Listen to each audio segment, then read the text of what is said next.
No, Mr. Chair. Thank you. Public comment. Any member of the public may address the Airport Commission on a subject within its jurisdiction. We have total time 15 minutes. Any speaker slips? All right. No speaker slips. Nobody jumping to the floor? All right. Thank you. Notices that the Air Service Subcommittee did meet on Wednesday, February 19th, that being this very day, and also that on Thursday, February 13th at 5 p.m., the Airport Commission Secretary duly posted this agenda on the bulletin board at Airport Administration. Minutes. We have a recommendation to waive the reading and approve the minutes. I move. Second? All in favor of approving the minutes? Aye. Aye. All right. Approved. Thank you. Consent calendar. Do we have any changes to the consent calendar? Composed of a lease agreement, Mark Crane, tree and arborist, and the property manager report. No changes? Motion? I so move we approve the consent calendar. Second. All right. All in favor of approving consent calendar as presented? Aye. Aye. Opposed? All right. Consent calendar approved. Liaison reports. Do we have any liaisons? No liaison. Okay, no liaison. All right. Free territory. I guess that brings us briskly to the administrative reports. And we have a presentation on the marketing division. We Good do evening. have a liaison walking in, I believe. Oh. The city's Just liaison. in time. All right. Straight We to the have our microphone. City of Santa Barbara liaison, Councilmember Randy Rouse. Well, thank Good you for the evening. warm-up. We didn't do anything to you this week because we were out of session on Tuesday because of the 3-day holiday. We have had some financial updates and things in the city have been going pretty well in terms of sales tax, transit occupancy tax, and property tax. Transit occupancy tax being the big hero in the story. But of course, the big stories everybody knows is water, and where are we at with water, and what's going on with the neighboring agencies, and what are our potentials for going forward. And currently, because of our department's foresight, we have purchased enough water rights to get through for the next couple of years, but we have declared a stage 1 drought, and stage 1 drought comes with recommendations. And the recommendations will be to save 20% of water, which, for the last 25 years, we actually are using 20% less water than we used to. So it may be interesting to get to that next 20%, but I believe and I hope that it's possible to do that without a lot of draconian restrictions. So there we are, and in the meantime, we'll be at the mission praying for rain and dancing. So and that's my report. Thank you. Any questions? All right, thank you very Good much. All right. Okay, if we don't have our liaison, I guess we will proceed with the presentation of the marketing division. Yes, Mr. Chair, this is our second staff presentation, and tonight we have Lynn Houston, our marketing coordinator, and Tim Lawton, our education liaison. Is that right? And they're going to give you a presentation on our marketing program, obviously, and also Tim's program at the Tour Center. Hopefully, if you haven't been, you'll take the opportunity to visit, but I will turn it over to these two for their presentation. Thank you, Ms. Johns, Mr. Lincoln, illustrious airport commissioners. It's wonderful to be here on behalf of Tim Lawton and myself. It is an honor and a privilege to be part of the marketing division. Yeah. Well, you do that. Marketing the Santa Barbara Airport. Okay, we'll do it that way. Our world-class aviation gateway to the American Riviera. Our marketing division responsibilities are several-fold. I am the marketing coordinator, as you know now, full-time staff. Tim Lawton is the education liaison, and he is part-time. Supporting us in the role in the division are also a graphic design company called BBM&D from Ventura, and owned by Barbara Brown and art directed by Arati Zavala. And Richard Slade from Slade Creative Marketing, and he does all the buys for television, radio, and movie theaters. Our job in the division is to support air service, promote the airport, public information, media relations, community outreach, and aviation education. Air service, we have 710,000 passengers in 2013. We have 5 major airlines, 6 nonstop destinations, 31 daily departures, 1,500 daily seats, and 1 stop to anywhere you want to go. Our current non-stops are Denver on Frontier and United, Seattle on Alaska, Portland on Alaska, Phoenix, U.S. Airways, San Francisco, United, and Los Angeles, either on American or United Airlines. Oh, yes, and thank you, Tim. All these airports are international hubs. One of the hardest part of my jobs as the marketing coordinator for the Santa Barbara Airport is to convince people that truly it is probably equal fare going nonstop from here and 1 stop to anywhere from the Santa Barbara Airport if you consider drive time, parking at Los Angeles International or Burbank, and going through security. And we put up this chart to show you that in a 14-day advanced fare round trip, the lowest fares are marked in green, the highest fares are marked in red. And things will change, of course, depending on the calendar month. Our strategic marketing plan for 2014, our goal is to expand awareness and accessibility to our region, expand the community outreach and engagement, and that will include Santa Barbara, Goleta, Carpinteria, and Ventura Chambers, hoteliers for group sales and conventions, and travel agents. And of course, we'll continue to partnership with Visit Santa Barbara for national and international sales. Continue on with our strategic plan. We will now this year implement a customer service program for not only the airline staff, but our staff at Santa Barbara. I'm happy to report our ambassador program is thriving, and we will increase our volunteers for that program. And the airport visitor information booth, we will also plan to increase the volunteers there. The lovely young woman on the left is Yes, is Marilyn, and she is one of our illustrious volunteers. She often trains most of the ambassadors who come to us now. She's been with us for about 3 years. And the young ladies on the right are Anne Marie from the Santa Barbara Chamber and Marcia, and they are in charge of the visitor information booth at the airport, and they do an excellent job. Our marketing slogan for Santa Barbara Airport is Santa Barbara Airport, easy come, easy go. This year, about 6 months ago, Cox Television came to us and they asked to do a commercial for us, and they gave us a very rough draft. And we edited it down and worked back and forth for about 6 months, and we came up with this commercial. I think some of you have seen it, but I'm pretty sure not all. And it's currently, we play it in local television, in the Ventura County movie theaters, at all UCSB soccer games, and of course, Channel 18. Yeah. Some things are just plain simple, like flying in and out of Santa Barbara Airport.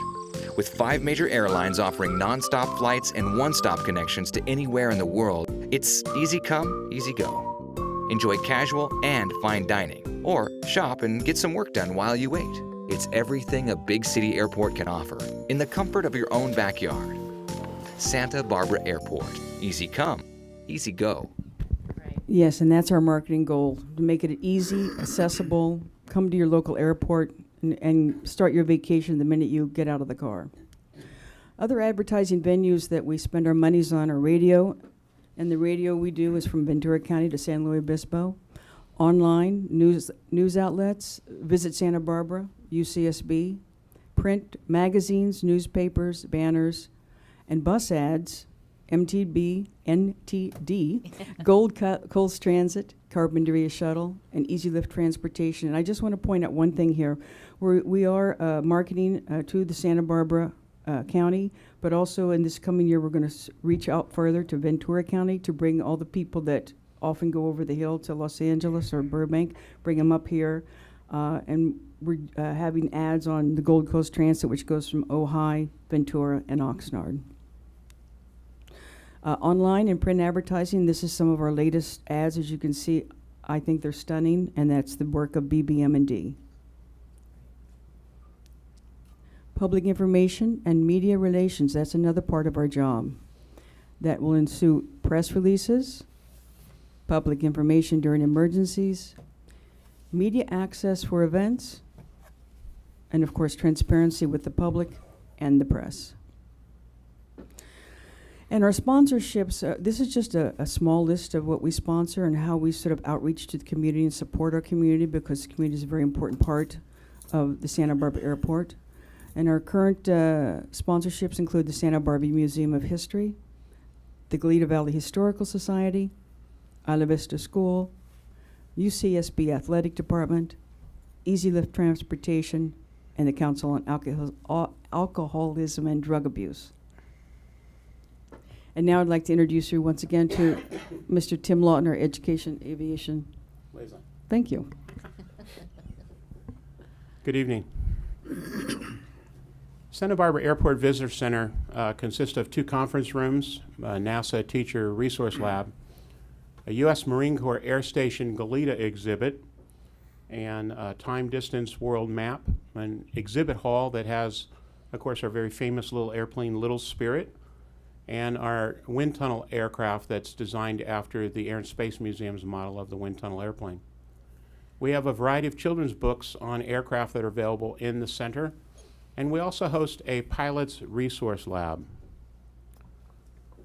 In 2013, through our airport tour program, we hosted 5,024 visitors, 522 preschool visitors. We had 35 today.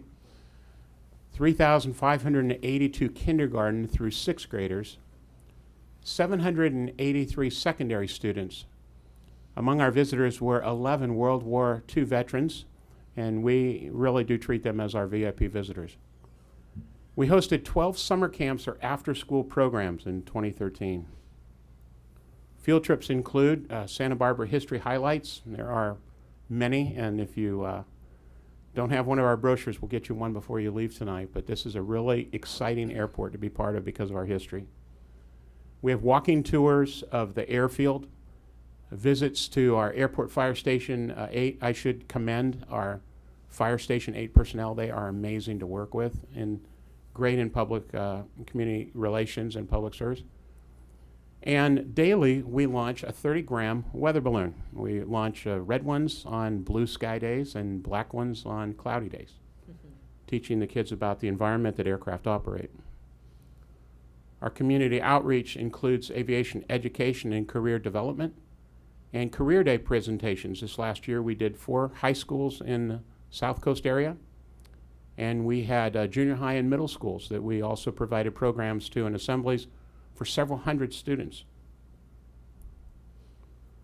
Our community outreach also includes local science nights, teacher training for aviation education outreach opportunities, and we host, I should say, as a group, our airport staff is an adopted school partner with Isla Vista Elementary School. And bragging on Isla Vista, last year they were one of the distinguished elementary schools in the state of California. Really exciting for them to celebrate that with them. We hold fundraisers with them. Back to school homework folders in the fall are provided for them. There's a sample on the table tonight as you came in if you'd like to see a copy of what we provide for the children. We also host a 6th grade flyaway. It's called Flyaway Party. It's a graduation party for the 6th graders when they graduate. And what's exciting is about 40% of the students that we take to the zoo every year for this party have never ever been to a zoo before. It's a great community outreach. We also support the PTA, and here is a great picture of the students receiving their graduation cake from last year. Of course, Hazel had the job of cutting and serving. She was pretty much covered in frosting and chocolate by the time this was done. One of our goals is to support our aviation partners, and the aviation clubs and nonprofit organizations presently meeting out of the Visitor Center include the EAA Chapter 527. Of course, Carl Hopkins, our airport commissioner, is the president right now of that group. The Santa Barbara Flying Club, Santa Barbara 99's a great women's advocacy group in flying, and Karen Kahn, another one of our commissioners, very active and involved in that. Santa Barbara Radio Modelers Club. This is a club, by the way, that helped build and maintains our wind tunnel airplane in the Visitor Center. It is the most popular exhibit, by the way, in the Smithsonian Institute, and I can tell you that, without exception, in our Visitor Center, it is the most abused and loved, and sometimes it's the hardest exhibit to keep flying. Right now, it is under repair again, and it was repaired only 2 days ago. It is, as with age goes, it's showing its wear, but it is an amazing club, and they have been taking care of us for about 9 years since that's been in there. And one of our new nonprofits in the area, A Different Point of View.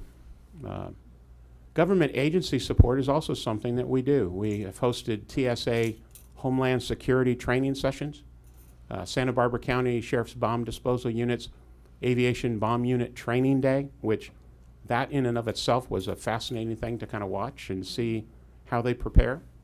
And for our city staff, we provide both CER and AED training days that are hosted there at the Visitor Center. And why is this program important? It's important because of what's next. As you know, the next generation of people that are looking at aviation are having a more difficult time accessing cockpits, aircraft. 9/11 has changed a lot for the aviation industry, but so has the economy, the price of avgas and the availability of fuel. And for those of you who are pilot aircraft owners, you know what I'm talking about. But what I would encourage you to do is continue to see the strategy in our marketing, also the strategy of the future of aviation. And you're looking at the future of aviation right here. Thank you.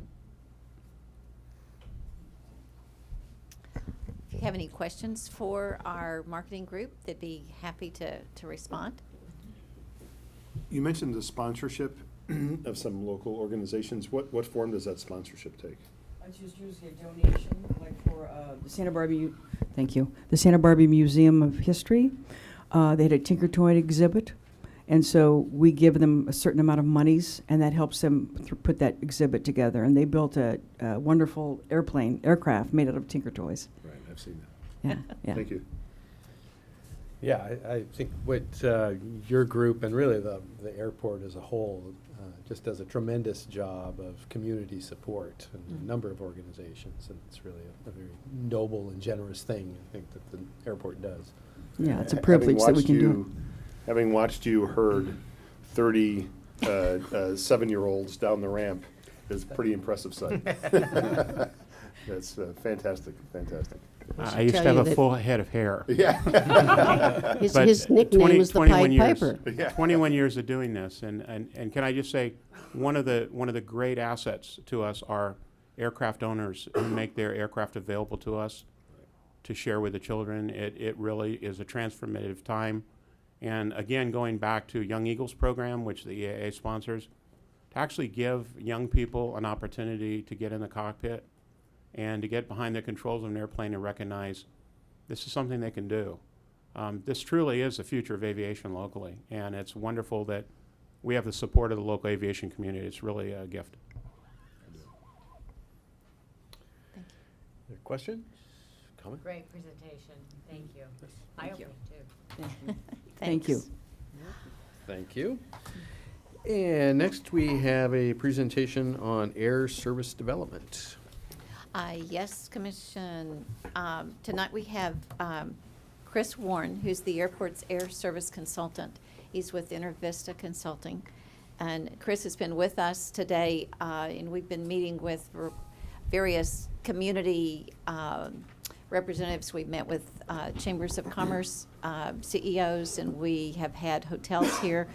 Our effort is to gather information from those resources so that we can take any new data, facts, and then put that into our business plans when we go to the airlines to promote our airport and our community.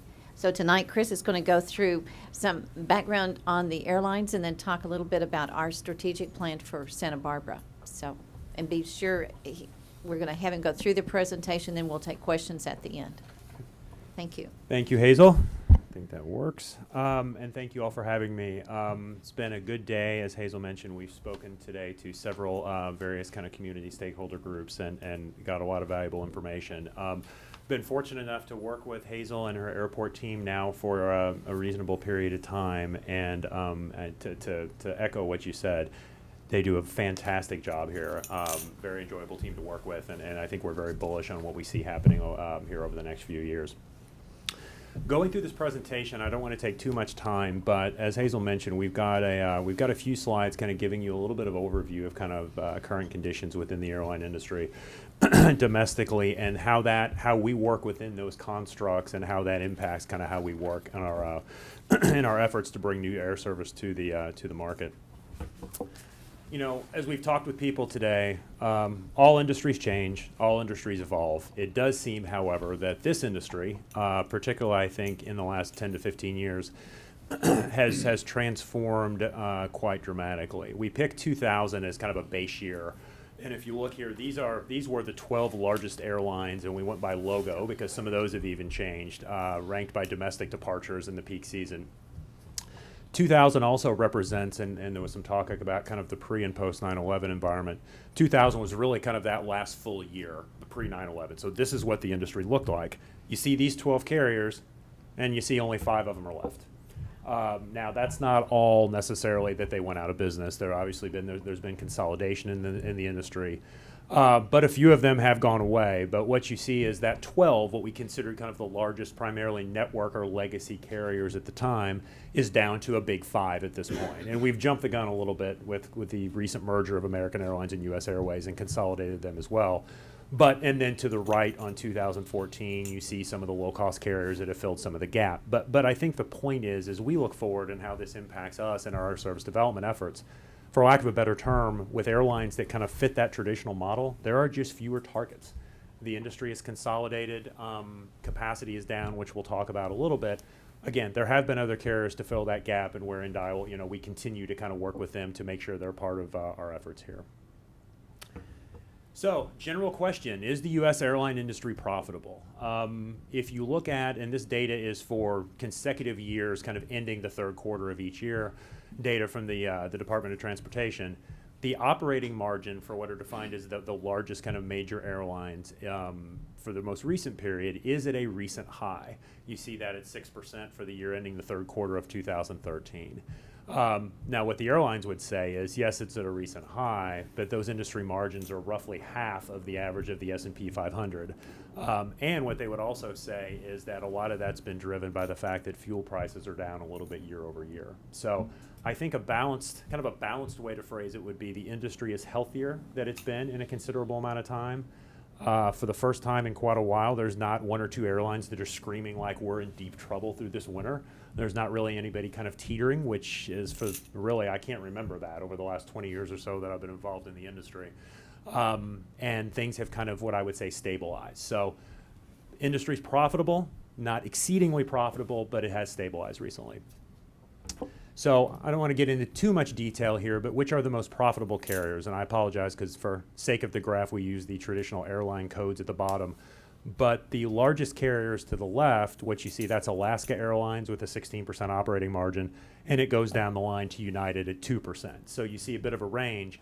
But what you do see is the groupings at the right are what are traditionally known as the low-cost carriers and ultra-low-cost carriers.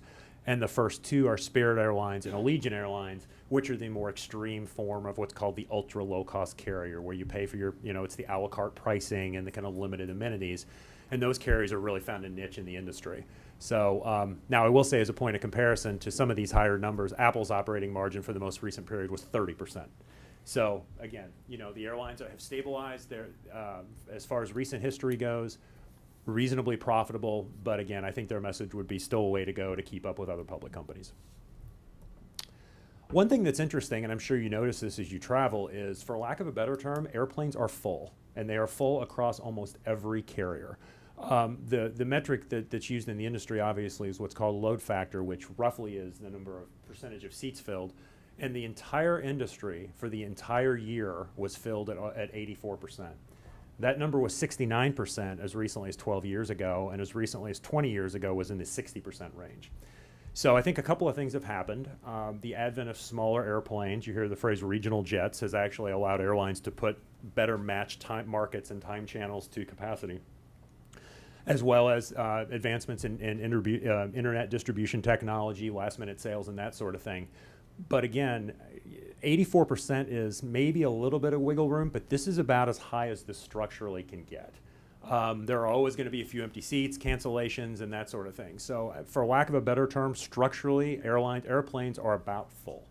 So what that means is, if airlines are going to continue to increase revenue, which they're going to want to do, it's going to have to come from fare, the average fare. So what this graph represents over a 10-year period, and we go through some tortured math to kind of adjust for changes in distance and trip length, but it represents kind of the average fare on all U.S. trips over the last 10 years.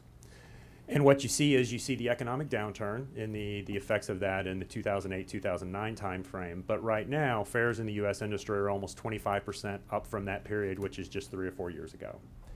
So, as airlines look to grow revenue and as public companies, they obviously have impetus to grow structurally.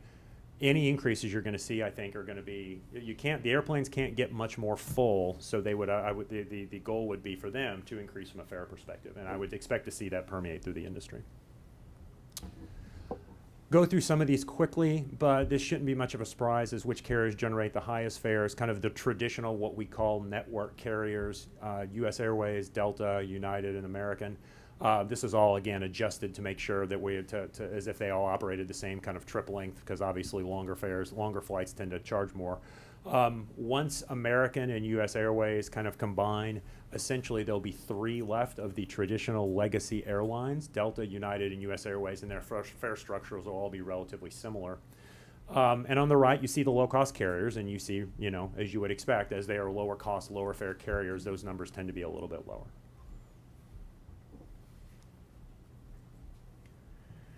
So that's an industry overview. So as we get to the next couple of slides, these are things that have a little bit more direct impact on our efforts here and what we do to try to bring more service to the marketplace. Over the last 8 years, domestic departures, and that's really defined by between any flight up and off the ground between 2 U.S. airports, are down 18% over the last 7 years. That number gets masked, and it's not really all that publicly kind of analyzed, because typically when carriers talk about how much service there are, it's about seats or a metric called available seat miles. And so those numbers are a little bit lower, but there are literally 18%, and given time, we'll say between 15 and 20% fewer domestic flights in this country than there was recently as 7 years ago. So, there are a number of reasons for that. Obviously, we went through a nasty recession.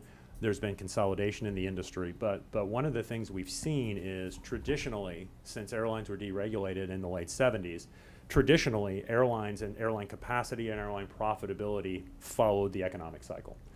The economy would improve, airlines would buy a lot of airplanes, grow service, the economy would tank, they'd pull the airplanes out and reduce service, and we went through this roller coaster over a 30 or 35-year period. And I think what's happened recently is there's a couple of things. I think there's still some skittishness about the strength of the economic recovery, but in addition, I think airlines for the first time have kind of restrained themselves as far as growing a lot during this economic recovery.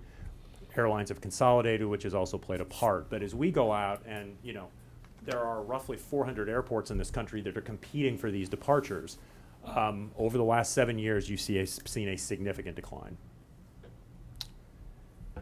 So how does that impact what's happened in Southern California? In addition to kind of the macro decline, what we've seen is airlines, particularly the larger airlines, have tended to consolidate domestic service around what we call the major gateway airports in big metropolitan areas.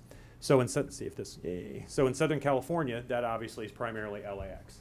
So the way to read this graph is if you go back from a 7-year period, this is all just departures within the United States.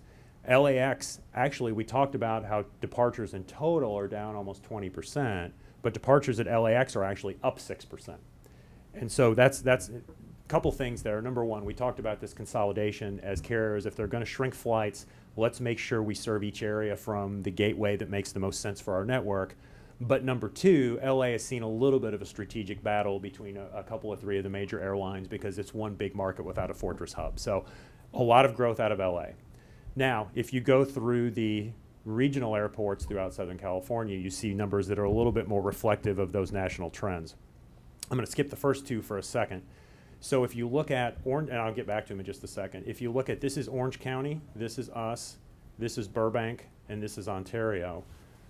Orange County as well as Santa Barbara, you see numbers roughly in that down 20% range that we just talked about as far as kind of a national number. You see Burbank is down more significantly, and you see Ontario has had significantly declines in departures over this period. Working back, Long Beach is a little bit of a different animal because their service is almost exclusively operated by JetBlue, and so this number reflects more kind of just one carrier strategy. Palm Springs is interesting. Over this period, Palm Springs departures haven't increased, but they've essentially remained flat, and there's a couple issues at play. Number one, they have acquired service from a couple of somewhat niche carriers. Virgin America, which is a low-cost carrier that operates primarily out of San Francisco and LA, serves the marketplace, but they've also seen an increase from a Canadian low-cost carrier called WestJet, very similar to Southwest business model, but operating in Canada, that brings a lot of snowbirds down from Canada. Primarily seasonal service. I think the other thing you're seeing is Palm Springs has also absorbed some of the service losses from Ontario, given their proximity to each other. So let me go through these carrier-specific things really quickly. So we've talked about who's shrinking, who's growing. If you take that down to a carrier level, last year, on the left-hand side that talks about the major carriers, and all of them are somewhere between down 4% and up 4%. And what that essentially says is these carrier decline trends have essentially plateaued.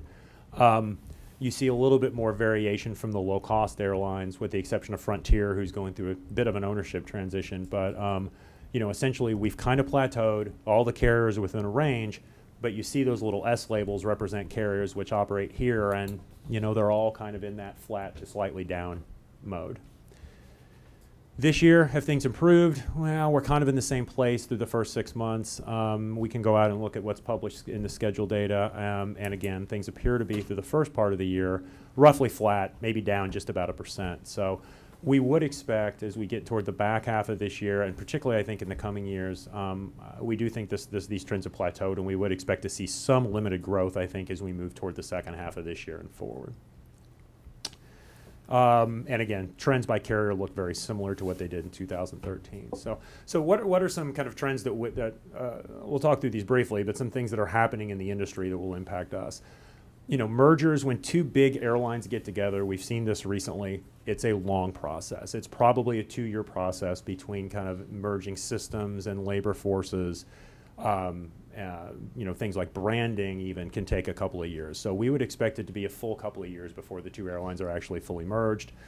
Then what they do is they look at the places where they both operate, and they think, okay, we've got all of these hubs. This is how we operated as separate carriers. Does it make sense to change that and optimize that now that we're merged? So, all the airports have a dialogue with them to make sure that we end up with an optimized service pattern.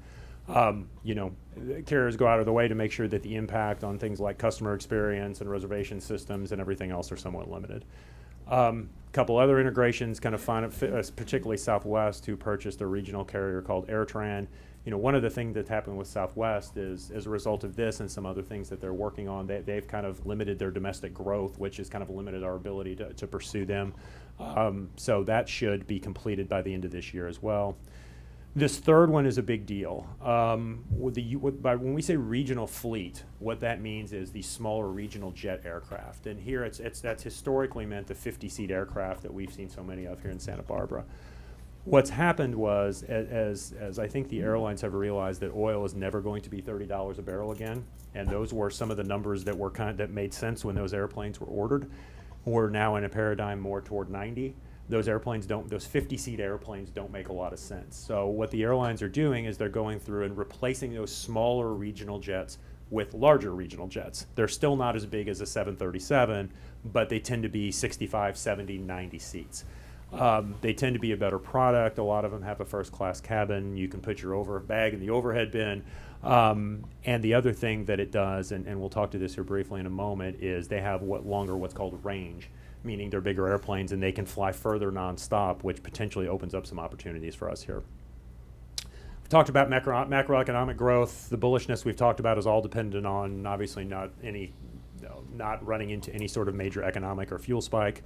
And then the other thing is carriers like Southwest, and we talked about WestJet in Canada, and a couple of carriers that have been almost exclusively, and in Southwest's case completely exclusively domestic, are branching out with international service. Southwest has fully stated they just announced their first range of international markets. And I think there was a statement the other day, they see 70 to 80 airplanes worth of international departures. So, one of the things that's interesting is, even though we don't have a customs facility, some of the larger Canadian airports do what's called pre-clearance, where you actually clear U.S. customs on the Canada side. So you can actually receive nonstop service from Canada without having a CBP facility. So those are the type of things we keep in mind. Okay, so a little bit about how we, thank you. A little bit about how we market ourselves. When we talk to airlines, as Hazel mentioned, we are in constant dialogue with carriers through a variety of means, which we'll talk to here in a moment. But obviously part of this is not just you should fly here and here's why. There's groundwork, there's kind of a song and dance that goes through this process, and we go through a significant process to kind of market ourselves and define ourselves to the airlines. And one of the ways we do that is, what is our quote unquote catchment area? Who flies from our airport? So you see this map, and the middle section is what we would call our primary catchment area. And the way we define that is, these are kind of our home people. This is our home base. These are the people that should fly out of Santa Barbara based on proximity, if the service and fare and everything are acceptable. One of the things we do in the consulting world is we perform what's called a leakage study. And the one we've performed recently is, I think, about 3 years old now, and we are literally in the middle of doing an updated one. And so this does not capture the impact and effects of the updated terminal and some of the other improvements that have been made. But when we did this, we found that only 35% of our primary catchment area was staying home and traveling from Santa Barbara. So, the way to think about that is, there's some significant, as we acquire, and there's a little bit of a snowball chicken and egg impact, because one of the primary reasons, obviously, is we need to acquire more service. As you acquire more service, more people can fly from home. As you fly from home, it's more appealing for airlines to add more service. So, there's a little bit of a song and dance that we work through, but we know there's some significant upside from our home catchment area. In addition, there's about 750,000 people down in Ventura County, a very affluent area, in which particularly I think the western side of Ventura County, the experience of driving up the 101 to fly from Santa Barbara versus going over the hill and dealing with the traffic in the LA Basin makes this a very appealing proposition. So some of the marketing, some of the other efforts, in addition to kind of keeping people at home in our primary catchment area, we think there's some real appeal and real upside to capturing some of that traffic to the south. Quick question for you. The primary catchment area, you said we've got 750,000 in the southern. What do we have for a demographic in our area? Hazel, you want to talk to that? Or the number's right about in the around 400. Okay. So, and it depends on how you define that southern catchment area. You can get real aggressive and get all the way down on the other side of the hill to Thousand Oaks and Calabasas, and that may be a little aggressive. So, maybe the 750 number is a little broad, but we know there's a good chunk, at least half of that, on the other side of the hill, where you've clearly got a better experience, I think, driving up this way, if service and fares are available. So our main catchment area has about half of what the Ventura I think area that's roughly, yeah. So really quickly, this is our current service profile, and I'll walk through this horrible code we've kind of put on here, but we've gone ahead and with all due respect to the marketing presentation, we do have 5 carriers from brand, but American and US Airways merger will at some point reduce that to 4. We've jumped the gun a little bit here. So from that combined network perspective, the way to read this is, we have nonstop service to Los Angeles, LAX. 4X means 4 flights daily, and that means with an average of 50 seats per departure. So that's how to read that going across. And so what that means is you have 50-seat airplanes, right? We've talked about the smaller regional jets and how those will eventually be phased out of the market. I think a couple of things to touch on. Number one is the service with Alaska Airlines. It's been very successful. You see a high annual load factor. You see this phrase called fare premium. That means the fares that Alaska has generated out of here, done some adjustments for length of trip and everything else, are 16% higher than their average. Now, from the community perspective, that doesn't sound like a good thing, but I can tell you from the airline perspective, that is a big plus, and they see this as a very strong market.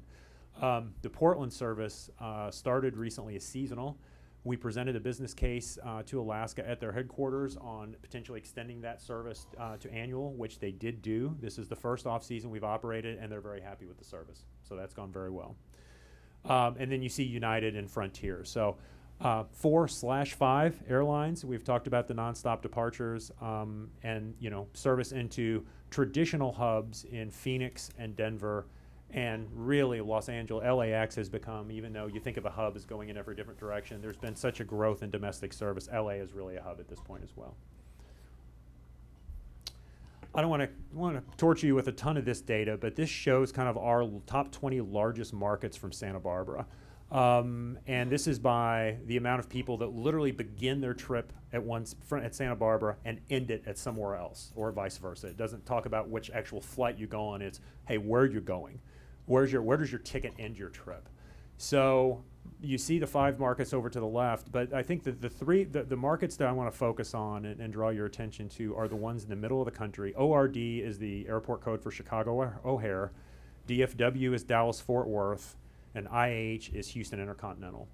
And the reason I kind of bring those up is those are 3 major airline hubs in the middle of the country that now that the larger regional jet aircraft are going to be of more prevalence in airlines networks, should have the operational capability to fly from Santa Barbara, particularly to Dallas and Houston, and we're hoping to Chicago. We're still kind of working through that. So, our market is of a size that flying those routes with a big 737 is a stretch to make the case to an airline, but having a smaller airplane with the operational capability to hit those markets, we think has some potential. And so, again, as we talk about our strategic plans going forward, in addition to a lot of these markets that we know we don't have service to, those are ones that we think there may be some upside based on the new aircraft coming into the fleet.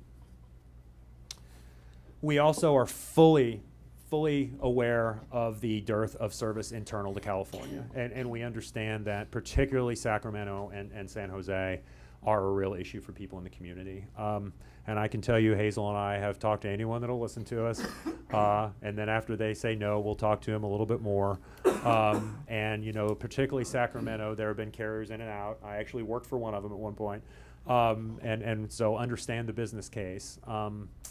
But there are some challenges, one of those being that this service at this point doesn't really neatly fit into any of the carriers' kind of existing network and business models, and some other operating issues. So we get it. We absolutely understand the emphasis, and we continue to kind of work through that. San Diego is a bit of an interesting market, even though it probably doesn't have the direct ties and need as Sacramento. There are a couple of carriers that have shown growth in San Diego recently to some regional markets, so we continue to include that in our dialogue as well. So, our strategic initiatives. What do we do, and how do we do it? And you know what? I'm gonna go backwards here. So what do we do? How do we work with carriers? And I'll go back to kind of what our initiatives are. This is a bit of a strange industry, the airline industry. A lot of people, everybody's worked at the same places, everybody knows each other, and so the good thing about that is we keep a reasonably consistent dialogue going on with the airlines. We have formal mechanisms in which we do that, which are up here, but we email, we talk, and we have dialogue consistently. The two more formal mechanisms, one of which is we have these industry conferences, and we call it kind of speed dating. But literally, it's kind of creepy. But literally, all of the airline planning groups and most of the airports will get together 2 or 3 times a year, and literally you'll sit through. There's some events and some lectures and some conference stuff. But then for 2 days, we will talk to. You'll have 15 to 20, 25-minute meetings scheduled with airlines. So obviously in 25 minutes you can't get through the entire business case, but it allows you to keep dialogue going on a regular basis. Make sure that everybody kind of knows what you're doing, you know what they're doing. Here's our case. Hey, this is the market we're looking at. This is why we think it makes sense.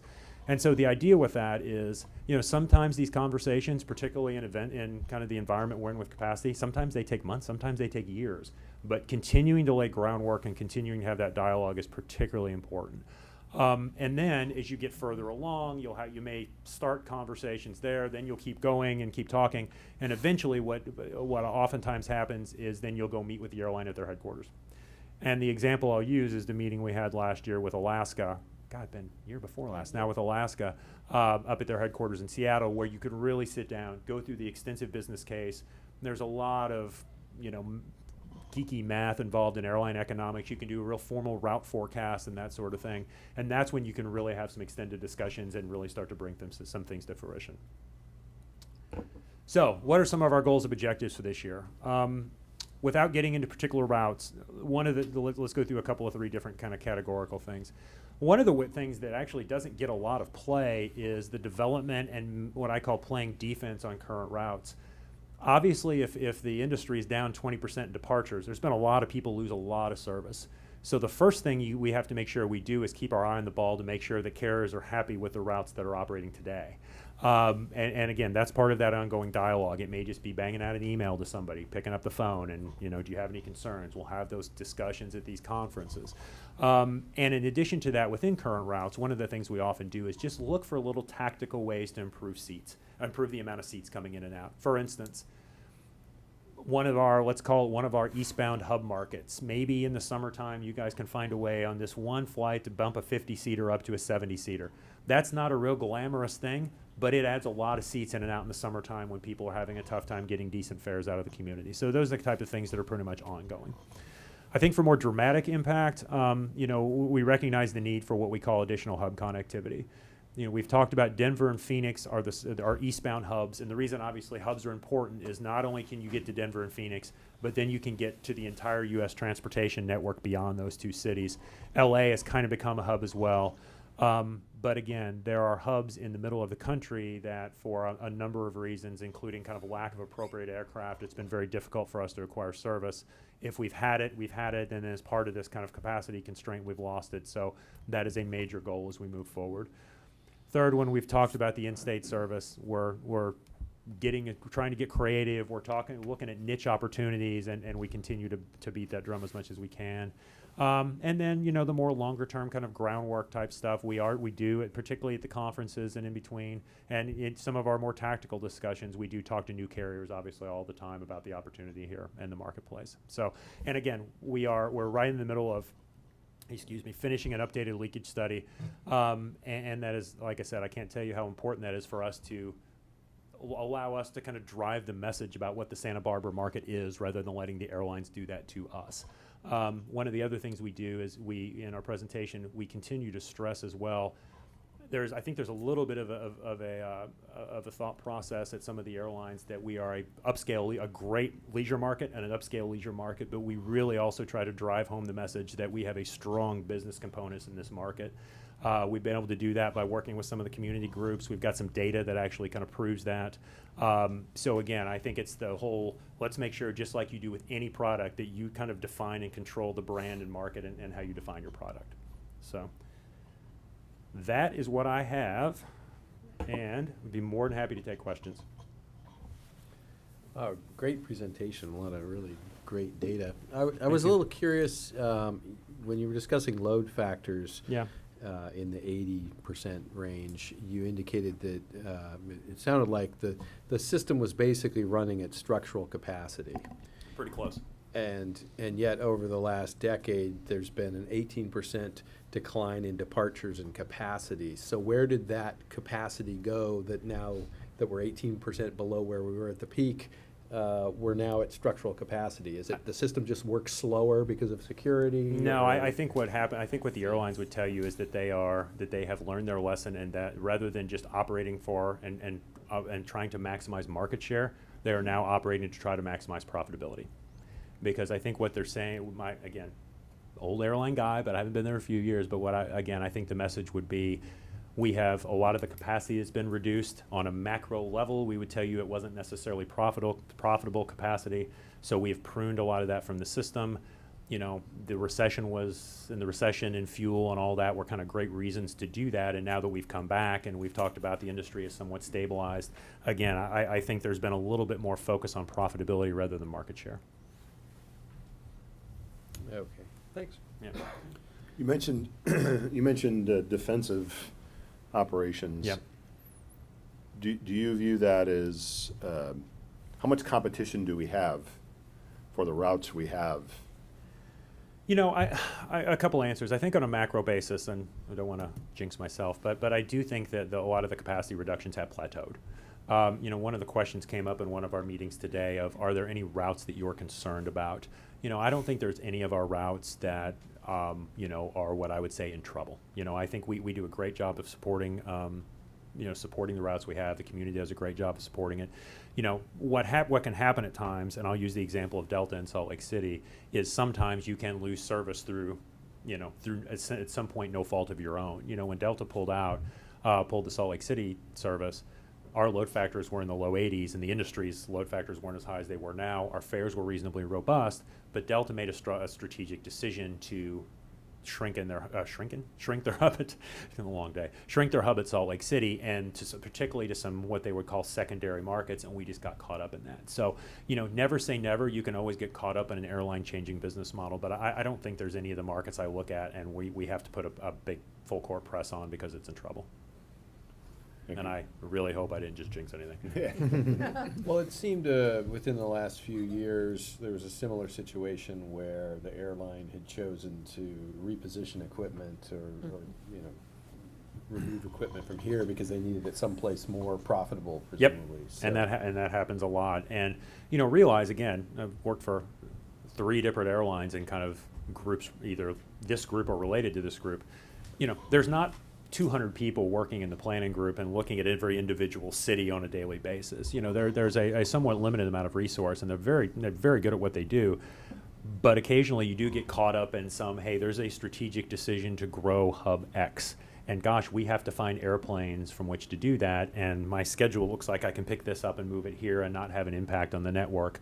Or there are times in which, you know, there are forecasts that are done and Route X may look like it'd be more profitable than Route Y. And that's always a extremely difficult message on the community side, because we'll support a route and the community gets behind it.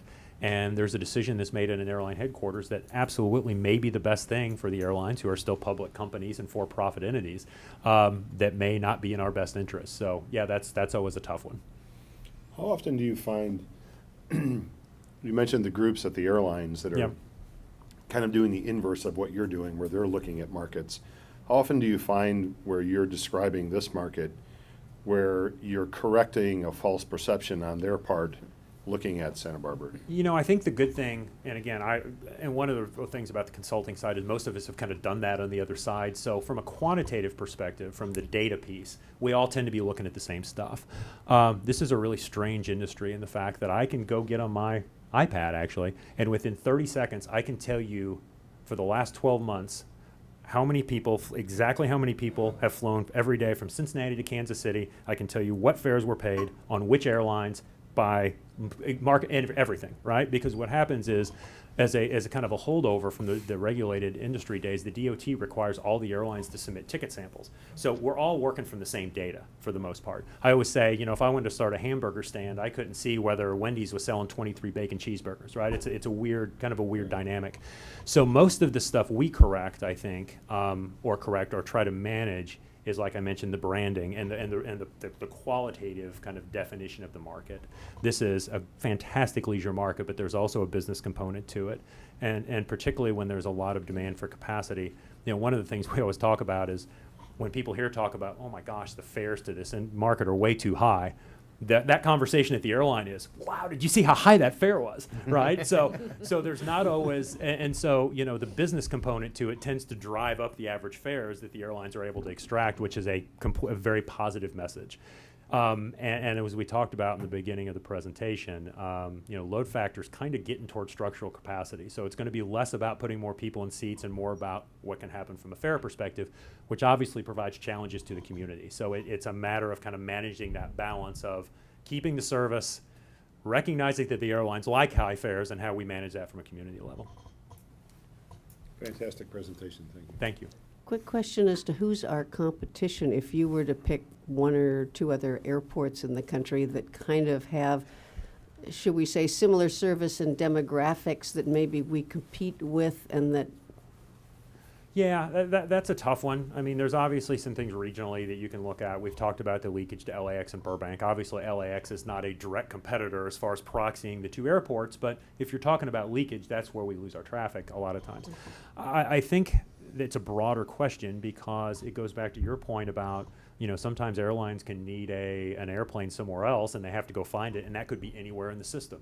So does an airline in Idaho sometimes lose a route because there's an opportunity in Dayton? Yeah, possibly, right? So, I don't think it's one of these things that airline, maybe there's a couple of isolated incidents throughout the country, but I don't think from our perspective it's, we need to go shut down all the businesses in City B so we get more air service. I think it's probably a little bit more network-based. Thank you. Nice presentation. Thank you. Well, I was curious, you mentioned that obviously Santa Barbara is a strong leisure market, but it's also a business market. I was Mhm. wondering if you had any statistics that would indicate what percentage the university contributes to ridership.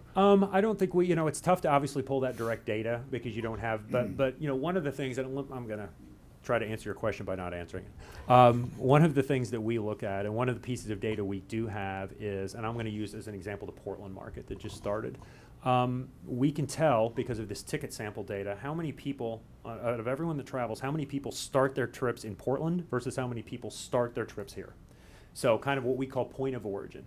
If we were a purely leisure market, you would expect to see the vast majority of people starting their trips in Portland and coming here, right? Because they could be coming here for vacation, for holiday, and that sort of thing. And what we found, particularly when we looked at the Portland market, is a much more even split of that, what we call point of origin. So to answer your first question, I don't have the answer to that. We do talk about the university extensively in our marketing presentation, and it's funny, I live down in South Orange County, and I can't tell you how many UCSB shirts I see even down around where we live. It's obviously a big deal throughout Southern California, but we don't have that data. But going back to the leisure piece, we are able to there are some things, some levers and numbers we can look at to steer things directionally to give airlines, more than us just saying it's a business market, there's some data we can kind of shift in their direction.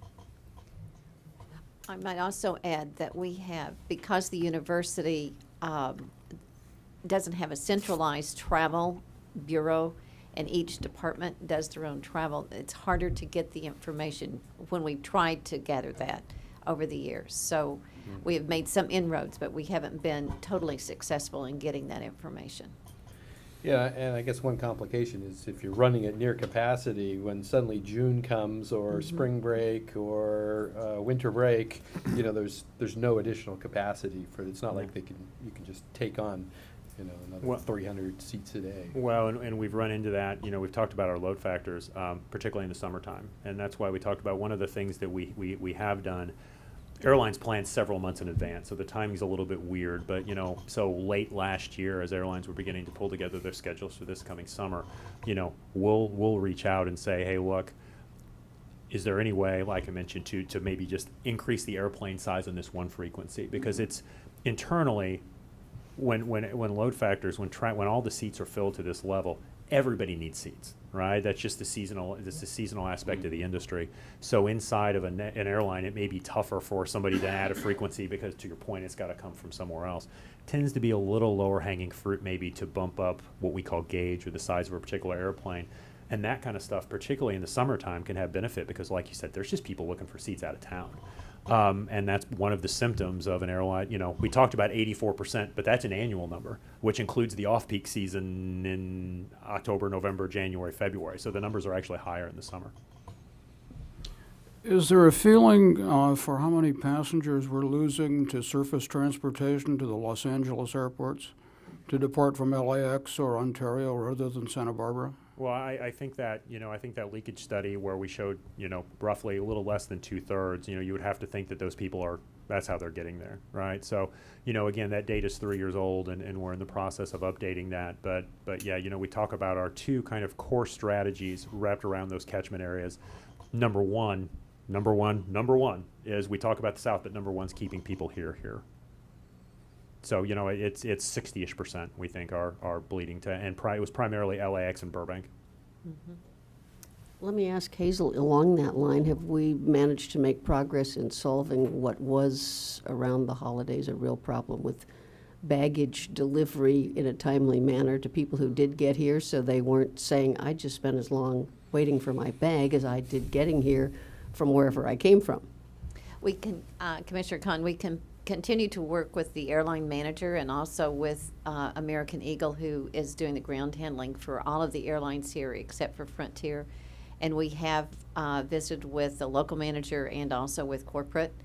I think it has improved. As you know, we're on the third manager for American Eagle since a year ago, September. But we are working on it and continue to do that. We are experiencing some late night delays. That seems to be the period of time during the day when it's really the worst. But we're working on it. Any other questions for Mr. Warren? Great presentation. Thank you very much. Thanks for having me. Thank you. Great, thank you. Thanks, Chris. Thank you. All right, I think that brings us to the director's report. Director's report tonight, just a couple of items. You have, for beginning the new calendar year, enplanements for the airport, we're up 3.8%. So it's nice to start the year off with good news. With all the cancellations back east because of the storms, I don't know what February will look like, but hopefully we can at least get them out of Santa Barbara. The other item I wanted to point out, the master plan, we're still awaiting information from the consultant Kaufman Associates on their proposal for the next portion of the environmental process that we need to go through. So we're anticipating getting that shortly. And also on the aircraft rescue and firefighting study that's underway, the current thing, as I listed in the report, is a survey of other airports that are our size, and meaning our size in number of enplanements. These airports are outside the state of California because there isn't a comparable to Santa Barbara. We might be categorized a small hub, but so is John Wayne Airport. Huge difference in the number of passengers and types of aircraft. So we are doing that study, and hopefully the responses will be in this Friday. And I anticipate that we'll have a draft report shortly. So we will certainly share that with Commission when it comes in. Other than that, we're working on the budget. This is the second year of a 2-year budget, so we're gathering all the revenue sources, all the expenditures, and trying to come up with a balanced budget, as always. And so we'll be scheduling a budget subcommittee meeting, hopefully for the first week in March. And we submit our budget to the city administrator on March 3rd. So, and then meet with him 2 weeks later. So that concludes my report. Be happy to answer any questions you might have. New financial system humming along? Humming, yes. It's getting better. What tune are you humming? Oh, my golly gee whizzes. There have been some good comments echoing out of the hallway this past week or two. Mabel is choking to death over here. It's a transition, you know? It just takes a little time to learn the new system, to make sure the new system stays up and operational. And that we all learn how to use it. And I think with the new system, one of the key things, there are a lot of approval processes in place in the new system that were not in the old system. And so there are some folks who are having to learn to approve expenditures. And that's taking a little bit more time than they anticipated. So, but it's coming along. You mentioned the next phase of the environmental review for the master plan. We're in the first third, or the last third, or the very beginning of a long process from an environmental standpoint?